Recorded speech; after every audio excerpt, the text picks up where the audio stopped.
If your water softener's brine tank isn't filling up with water and you're noticing hard water signs returning, like soap not lathering well or scale buildup, it's definitely a cause for concern.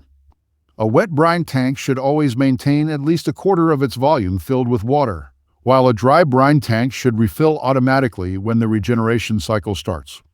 If that's not happening, something is preventing water from getting into the tank or being drawn out during the regeneration process. Let's dive into what might be going wrong. Reason number 1. No strong seal. One common reason your brine tank isn't filling up with water is a weak seal at the connection point between the brine line and the float valve assembly. To fix this, inspect the split ring on the brine line connection. If it's worn out, torn, or damaged, it won't seal properly and you'll need to replace it. Next, check that the brine line is fully inserted into the float valve assembly. If it's even slightly loose, it can cause air leaks that disrupt water flow. Also, make sure the connecting nut is tightened firmly, but not overly tight, as excessive force could damage the fitting. If you've recently cut the brine line, verify that the cut is square and not a slant for a secure fit. Finally, clean any debris or salt buildup from the connection points, as blockages can interfere with proper sealing and water movement. Reason number 2. Clogs and cracks. If there's a blockage in the brine line, brine fill injector, or flow control button, water can't move through properly. A clogged injector nozzle or injector throat can also prevent brine from being drawn into the system.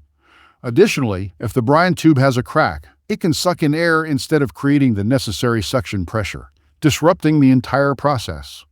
To fix this, start by inspecting the brine tube that connects the brine tank to the control valve. Look for any cracks, wear, or damage, as even small leaks can cause air intake. If a crack is found, replace the entire brine tube. Next, check for clogs in the brine line, brine fill injector, and flow control button. Any salt buildup or debris in these components can block water movement. Remove and clean them thoroughly to clear any obstructions.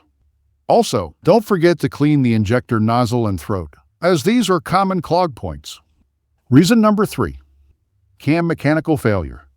If the cam isn't rotating correctly or is misaligned, the system may not activate the right stages of the regeneration cycle. To fix this, inspect the cam mechanism inside the control valve for misalignment, wear, or damage. If it's not turning smoothly, try realigning or lubricating it. If the brine cam gear is out of position, reset it following your system's manual. If the cam is worn out, replace it to restore proper regeneration. Reason number 4. Faulty microswitches. A faulty microswitch can prevent the control board from accurately tracking cam positions, disrupting the regeneration cycle and stopping the brine tank from filling or drawing brine. If the switch isn't registering movements correctly, the system may not be able to detect the position of the valve rotor at the right time. To fix this, check the microswitches on the control board for any damage, wear, or loose wiring. If a switch isn't clicking properly or appears defective, replace it following the instruction manual. If you've checked everything and your brine tank still isn't filling or drawing brine, try these final solutions. Manually start a regeneration cycle by holding the extra cycle button for 5 seconds. This forces the system to go through its brine draw and refill process, which can help reset any issues. Next, add water manually to the brine tank. Fill enough to match the current salt level. This can help kickstart the system if it's not filling on its own. Finally, check for back pressure issues. If your home's water pressure is low and the drain hose is elevated too high, it can create back pressure, preventing brine from being drawn properly. Lowering the drain hose can help restore normal function. But if your water softener is constantly draining, check out this video next.